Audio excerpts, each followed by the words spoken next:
फिलहाल हाल ही में क्या हुआ है, COP28 समिट हुई तो दुबई में हुई। तो हम जानते हैं कि क्या कॉन्फ्रेंस की जेनेसिस है, क्या क्या हिस्टोरिकल बैकग्राउंड है, इसकी जेनेसिस हुई क्या है सारी कॉन्फ्रेंस की जो समिट्स होती है एनवायरमेंट की, इसको हम देखते हैं क्या। सबसे पहली बार 1972 में जब कॉलोनाइजेशन एरा खत्म हो चुका था, सारी कंट्रीज इंडिपेंडेंट हो चुकी थी, अब वो डेवलपमेंट पे, ह्यूमन डेवलपमेंट पे ध्यान देने लगी थी। तो स्टॉकहोम स्वीडन एक कंट्री है जिसने यूनाइटेड नेशन से अर्ज किया to focus on what, environment and humanity.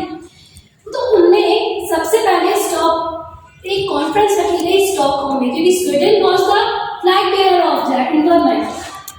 तो स्टॉकहोम की कैपिटल में कॉन्फ्रेंस रखी गई जिसका नाम था United nation conference on human and environment. मतलब अभी आप देखेंगे इसकी थीम क्या है, ह्यूमन एंड एनवायरमेंट, जिसमें safeguard, it's a first treaty या फर्स्ट एनवायरमेंट कॉन्फ्रेंस कही जाती है क्योंकि ह्यूमन एक एनवायरमेंट में रखी गई। अब इसका आउटकम क्या निकला, इसका बहुत बड़ा आउटकम था कि majority of the country had participated in that conference and the second important outcome was that the formation of UNEP, United Nation Environment Programme, एक स्पेशलाइज्ड एजेंसी बना दी गई यूनाइटेड नेशन की 1972 में। क्या आप जानते हैं इसका हेडक्वार्टर कहाँ है? इट्स अफ्रीकन कॉन्टिनेंट केन्या में है। ये क्या करता है, एक स्पेशलाइज्ड एजेंसी जो जब भी एनवायरमेंटल एक्टिविटीज होती है, प्लाजेस होती है, उसको क्या करता है, देखता है, रिव्यू फ्रेमवर्क करता है। अब क्या हुआ कि 1972 में ये कॉन्फ्रेंस हुई, यूनाइटेड नेशन एनवायरमेंट प्रोग्राम्स आपका स्पेशलाइज्ड एजेंसी फॉर्म हुई। फिर उसके बाद 1988 में United Nation Environment Programme with World Meteorological Organization ने मिलकर क्या किया, आईपीसीसी स्टैब्लिश करी। आईपीसीसी क्या है, ये एक इंटर गवर्नमेंटल पैनल है, किसके लिए, क्लाइमेट चेंज के लिए, inter governmental panel for climate change. फिर अब ये पैनल करता क्या है, ये पैनल क्या करता है, ये रिसर्च वर्क करता है, रिसर्च वर्क करके ये रिपोर्ट पब्लिश करता है। अपनी ये दो टाइप की रिपोर्ट पब्लिश करता है, एक स्पेशल रिपोर्ट, एक comprehensive assessment report. Special report बेटा स्पेशल ओकेजन या कुछ इरेगुलर टाइम पीरियड्स में आती है, और कॉम्प्रिहेंसिव असेसमेंट रिपोर्ट आपकी रेगुलर इंटरवल में आती है। अब ये रिपोर्ट किस पे करता है, रिपोर्ट ऑन क्लाइमेट चेंज पर आपकी क्या करता है, बताता है कि आपको क्लाइमेट चेंज कैसे हो रहा है, क्या उसकी प्रेजेंट सिचुएशन है, कैसे आप इस चीज को अडॉप्ट कर सकते हैं, कैसे मिटिगेट कर सकते हैं, क्या इसके पॉसिबल इम्पैक्ट्स हैं, इसके बारे में ये आपको नॉलेज अवेयर कराता है पूरे वर्ल्ड को अपनी रिपोर्ट्स के थ्रू।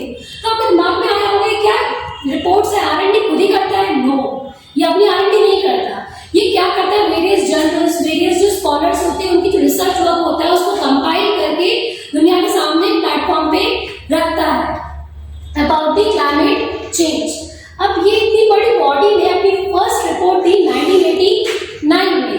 तो इस रिपोर्ट का इम्पैक्ट ये हुआ, इससे पब्लिक अवेयरनेस फैल गई पूरे वर्ल्ड में। तो 1992 में इस पब्लिक अवेयरनेस के कारण अर्थ समिट रखी गई, जो कहां पर हुई, रियो में इसलिए इसको बोला जाता है रियो समिट या रियो डिक्लेरेशन। इसका मेन थीम हम देखेंगे तो इसका मेन थीम था एनवायरमेंट एंड डेवलपमेंट। इसलिए इसके दो पिलर क्या थे, एनवायरमेंट एंड डेवलपमेंट, क्योंकि वो अभी आज का वर्ल्ड 1992 में ये जान गया था कि यार एनवायरमेंट को सेफगार्ड करना है। तो जितनी भी कंट्रीज उनकी सबसे बड़ी प्रायोरिटी क्या है, डेवलपमेंट, तो उसको क्या रखो, हैंड इन हैंड रखो। और यहीं से फाउंडेशन निकल के आता है आपके सस्टेनेबल डेवलपमेंट गोल का, क्योंकि सबसे बड़ा इसका जो आउटकम था वो क्या था, एजेंडा 21। एजेंडा 21 ने ही आपको क्या रखा, सस्टेनेबल डेवलपमेंट गोल का फाउंडेशन रखा। और सबसे बड़ा जो इसका आउटकम निकल के आता है, it's a framework convention on climate change. अभी फ्रेमवर्क कन्वेंशन क्या होता है, it's a set of guideline that encourages the country to mitigate the climate change effects. ये कैसा कन्वेंशन है जो मिटिगेट कंट्रीज को अवेयर करता है, उसे एनकरेज करता है कि उसे कम करे। अब देखो ये तो एक कन्वेंशन है ना, इसका क्या है, गाइडलाइन से लिखी गई।